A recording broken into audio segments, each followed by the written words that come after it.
నుంచి వచ్చారు. అండ్ నేను విన్నది ఏంటి అంటే మీరు సాఫ్ట్వేర్ నుండి క్విట్ అయ్యి ఇట్లా వచ్చారు. కొంచెం ఒక బ్రీఫ్ కొంచెం. అంటే యాక్చువల్గా బీటెక్ అండి, నేను బీటెక్ చదివాను కందుకూరు ప్రకాశం ఇంజనీరింగ్ కాలేజీలో. ఓకే, ప్రకాశం జిల్లా మీద. ప్రకాశం జిల్లా. అక్కడ బీటెక్ చదివేటప్పుడే మాకు జబర్దస్త్ చాలా ఇంట్రెస్ట్. చదువుకునే రోజుల్లో ల్యాప్టాప్లో జబర్దస్త్ స్కిట్లు పెట్టుకొని నవ్వుకోవడం ఇవన్నీ చేసేవాళ్ళం. Next once Hyderabad job purpose మీద వచ్చినప్పుడు ఇక్కడ కూడా అదైతే మర్చిపోం కదా, సాయంత్రం అయితే ఆ వీడియోస్ పెట్టుకొని చూస్తూ బాగా ఎంజాయ్ చేసేవాళ్ళం. అలాంటిది ఆ షూట్ హైదరాబాద్లో జరుగుతుంది అనే విషయం తెలిసినప్పుడు మనకు వాళ్ళని చూడాలనే ఆతృత ఉంటుంది కదా. మేమేదో సరదాగా ఒక చిన్న షార్ట్ ఫిలిం తీసాము, ఒక త్రివిక్రమ్ గారిని ఇమిటేట్ చేస్తూ అంటే త్రివిక్రమ్ గారు మనందరికి ఇన్స్పిరేషను. ఆయన సిరివెన్నెల సీతారామ శాస్త్రి గురించి మాట్లాడుతూ చేసింది పదే చూడటం వల్ల ఏదో చేయాలనిపించింది, దాన్ని ప్యారడీ చేసాం అనమాట. అది అదిరే అభి అన్న, మన టీమ్ లీడర్ అదిరే అభి అన్న చూసి బ్రదర్ ఒకసారి మీట్ అవ్వంటే, ఒకసారిగా మెసేజ్ చూడగానే అరే జబర్దస్త్ నుంచి ఒక టీమ్ లీడర్ నాకు మెసేజ్ చేశాడు. ముందు అది బాగా ఉత్సాహంగా ఉండి అది ఎక్కడ జరుగుతుందో కూడా తెలుసుకునే అవకాశం వచ్చిందని వెళ్ళిపోయా అన్నపూర్ణకి. డైరెక్ట్ అన్నపూర్ణకి వెళ్తే అక్కడ అందరూ జబర్దస్త్ ఆర్టిస్టులు అందరూ కనపడ్డారు. సుధీర్ అన్న, గెటప్ సీన్ అన్న, ఇట్లా చంద్రన్న, ధనరాజు అందరిని ఒకసారిగా చూసేసారు. గారే మొత్తాన్ని చూసి వెంటనే ఫస్ట్ అభి అన్న ఎక్కడున్నాడో కలవాలనే విషయం మర్చిపోయి అందరితో ఫోటోలు దిగటం స్టార్ట్ చేశారు. వన్స్గా టీమ్ లీడర్ దగ్గర నుంచి కంటెస్టెంట్ల వరకు అందరితో ఫోటోలు దిగేసా. ఫస్ట్ ఫోటోలు దిగి తర్వాత అభి అన్నతో మాట్లాడి ఇట్లా అది నాకు నువ్వు రాసిన స్క్రిప్ట్ బాగా నచ్చింది బ్రదర్, నాకు స్క్రిప్ట్ ఏమన్నా రాయగలవా అని.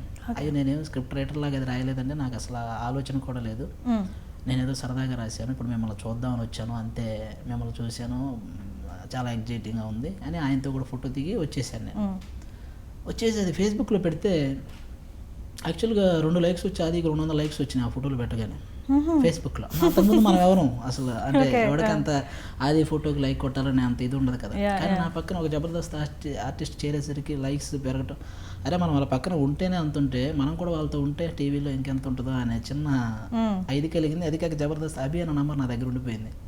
ఇక మెసేజ్లు పెట్టడం స్టార్ట్ చేశాను. ఆయన ఏంటి విశేషాలు, స్కెచ్లు చాలా బాగుంటాయి, ఒకసారి నన్ను కూడా చూడండి, ఇలా పెడుతూ ఒక ప్రాసెస్లో ఆయనకి గుర్తుండిపోయింది. ఎవడో అడుగుతున్నాడు, నన్ను రోజు చావు కొడుతున్నాడు అనే విషయం గుర్తుండిపోయి రా బ్రదర్ అని చెప్పి పిలిపించాడు. అప్పుడు ఫస్ట్ టైం స్టేజ్ ఎక్కా. అది కూడా ఏంటంటే ఒక సునీల్ గారిని రిక్షాలో లాక్కొస్తా అంతే. సునీల్ గారు ఏదో మూవీ ప్రమోషన్ కోసం వచ్చి రిక్షాలో ఉంటారు, ఆయన లాక్కొని రావటం నా సీన్ అంతే. అలా కనపడినా చాలు అనుకునే అంత ఇంట్రెస్ట్ అనమాట జబర్దస్త్ అంటే. అది కనపడి అది మళ్ళీ ఫేస్బుక్లో పెడితే మొత్తం మా వాడు టీవీలో వస్తున్నాడు అని చెప్పి అందరూ. కానీ తీరా చూస్తే టీవీలో అలా చూస్తున్నా అలా వచ్చి వెళ్ళిపోతా, ఆడేడీడు అని అనుకునే లోపే నెక్స్ట్ యూట్యూబ్లో అది పాస్లో పెట్టుకొని చూస్తే కానీ నేనని అర్థం కాదు. దానికి మళ్ళీ ఒక రిబ్బన్ కట్టుకొని ఏదో నానా హంగామా ఉంటుంది. ఇది చేయడానికి అంటారు నువ్వు వెళ్ళింది బీటెక్ అన్న జాబ్, ఎందుకంటే నీకు ఇవన్నీ అవసరం అని చెప్పి ఇవన్నీ నెగిటివ్ కామెంట్స్ వచ్చాయి. అంటే అప్పుడు జాబ్ క్విట్ చేసేసారా? క్విట్ చేసేసాను.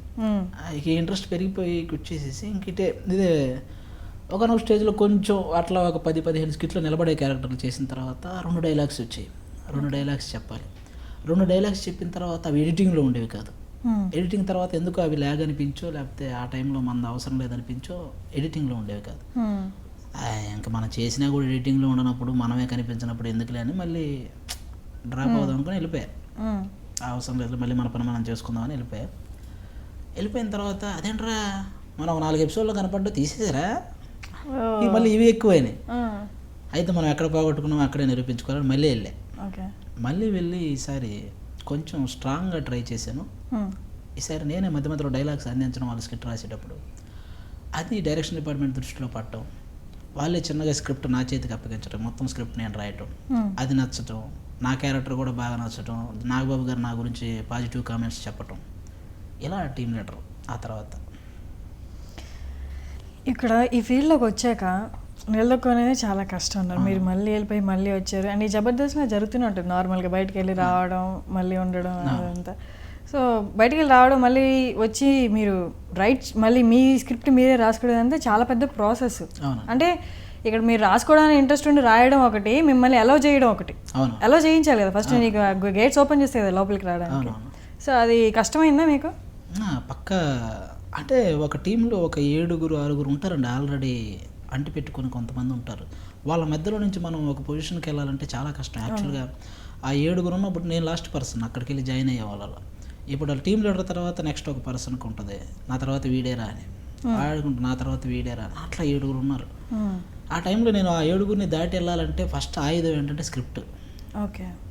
ఆ 6 మించి నా మీదకి వాళ్ళ దృష్టి నా మీదకి రావాలంటే స్క్రిప్ట్ ఈజ్ మెయిన్ అని అనుకొని నేను స్క్రిప్ట్ మీద దృష్టి పెట్టి ఎక్కువ వాళ్ళు చెప్పేటప్పుడు డైలాగ్స్ మధ్యలో అందించడం అవి వాళ్ళకి నచ్చటం. అలా వాళ్ళ దృష్టి అంతా సెకండ్ లీడ్కి నేను వెళ్ళేంత స్థాయికి వెళ్ళిందనమాట ఒక స్క్రిప్ట్ వల్ల. ఓకే. అలా మనం వెళ్ళిపోయాం. అంటే కష్టాన్ని ఈజీ చేసుకున్నాం అంతే. సో ఆది హైపర్ ఆదిగా మారాడు. ఆదికి హైపర్ ఆదిగా మారిన దానికి డిఫరెన్స్ ఏంటి? హైపర్ ఆది లైఫ్లో ఉన్నదేంటి, ఆది లైఫ్లో లేనిది? ఆదిగా ఉన్నప్పుడు మా ఊరికి మా ఇంటి పక్కన వాళ్ళకి తెలుసు. హైపర్ ఆదిగా ఉన్నప్పుడు ఆల్మోస్ట్ తెలుగు వాళ్ళు ఎక్కడ ఉన్నా అందరికీ తెలుసు. సరే, ఈ ఫేమ్ పక్కన పెట్టేసాం. ఫేమ్ పక్కన పెట్టేసి మీ పర్సనల్గా చెప్పండి, మీ లైఫ్లో మారింది ఏంటి పర్సనల్గా? అంటే అదేదో సాటిస్ఫాక్షన్ ఉందండి. జాబ్ చేసేటప్పుడు కానీ ఇటుకి నాకు అంత సాటిస్ఫాక్షన్ ఉండేది. ఇది కాదే మంది అనిపించేది ఎక్కడో. ఏదో రోజు వెళ్ళి కూర్చోవడం అదే. ఇక్కడ ఎందుకో ఈ ఫీల్డ్లో ఎక్కువ సాటిస్ఫాక్షన్ ఉంటుందండి. మనం ఏదైనా ఒక వర్క్ చేస్తున్నప్పుడు ఇది బాగుంది అని కాంప్లిమెంట్స్ వస్తుంటాయి, బాగలేదని నెగిటివ్ కామెంట్స్ వస్తుంటాయి. డైరెక్ట్ అప్రోచ్ ఉంటుంది. అక్కడ బయట ఎక్కడైనా వర్క్ ఉంటే మన పైన 10 మంది ఉంటారు, వాళ్ళని రివ్యూ అట్లా ఉంటుంది. కానీ ఇక్కడ మొత్తం ఎందుకో ఫుల్ సాటిస్ఫాక్షన్ ఉంటుంది. అదే డిఫరెన్స్, అంతకు మించి ఏం లేదు. ఓకే. వర్క్ సాటిస్ఫాక్షన్ అంతే. సరే, ఒక స్టేజ్లో హైపర్ ఆదికి పెళ్ళి అయిపోయింది. హైపర్ ఆది ఎమ్మెల్యేగా జాయిన్ అవుతున్నాడు. ఓకే. ఇలాంటివన్నీ చాలా వచ్చినాయి. అంటే మనం ఇక్కడ జబర్దస్త్లో పాపులర్ అవ్వడం వల్ల బయట ఏదైనా చిన్నది జరిగినా కూడా దాన్ని ఒక రూమర్గా క్రియేట్ చేసి ఎందుకు అలా వచ్చేవి, చాలా ఎక్కువ వచ్చేవి. హైపర్ ఆదికి పెళ్ళి అయిపోయింది అనేది అది ఒక సినిమాలో సీన్. యాక్చువల్గా సినిమాలో ఒక అమ్మాయి నేను పెళ్లి చేసుకునే సీన్ అది. నెక్స్ట్ ఈ మేడ మీద అబ్బాయి కాకుండా ఇంకో సినిమా అది. ఆ సినిమాలో నేను ఆ అమ్మాయి పెళ్లి చేసుకునే సీన్. ఆ పోస్టర్ ఎవడో ఫేస్బుక్లో ఆ ఫోటో దిగి ఫేస్బుక్లో పెట్టేశాడు. హైపర్ ఆది చాటుగా ఒక అమ్మాయిని లేపుకొని వెళ్ళిపోయి ఒకటి క్రియేట్ చేశారు. 2 సామాజిక వర్గాల మధ్య గొడవలు ఏంటంటో పెట్టారు. వాళ్ళ పేరెంట్స్కి పడలేదు. ఒకసారిగా అమ్మాయిని లేపుకొని వెళ్ళి పెళ్లి చేసుకున్నాడు. ఇప్పుడు హైపర్ ఆది జీవితం ఎలా ఉండబోతుంది? అయ్యా ఎంత జరిగిందా? వాడెవడో నాకు ఫేస్బుక్లో అరే వాట్సాప్లో పెట్టి పెళ్ళి అయిపోయింది నాకు చెప్పలేదు, అరే నాకే చెప్పలేదు వాళ్ళు నేను అంటాం. ఇవన్నీ జరిగిపోయినాయి. ఇవన్నీ చివరికి అందుకే నేను దాన్ని కూడా ఒక కామెంట్ లాగా స్కిట్లో వేసేయటం జరిగింది అనమాట. ఒకడు అటు ఇటు తిరుగుతుంటాడు, మామ నాకు పెళ్ళి అవ్వట్లేదురా ఎలారా అని తిరుగుతుంటాడు. ఏం లేదురా షూటింగ్లో పెళ్లి చేసుకుని యూట్యూబ్లో వాళ్ళే చేసేస్తారు, అలా కూడా వద్దా అంటాడు. ఏం నాకు అవ్వలేదా అని ఈ టైప్లో దాన్ని కూడా ఒక సరదాగా సెటైరికల్గా వేసేసి కవర్ చేసుకోవాల్సి వచ్చింది అనమాట. ప్రతి ప్రొఫెషన్లో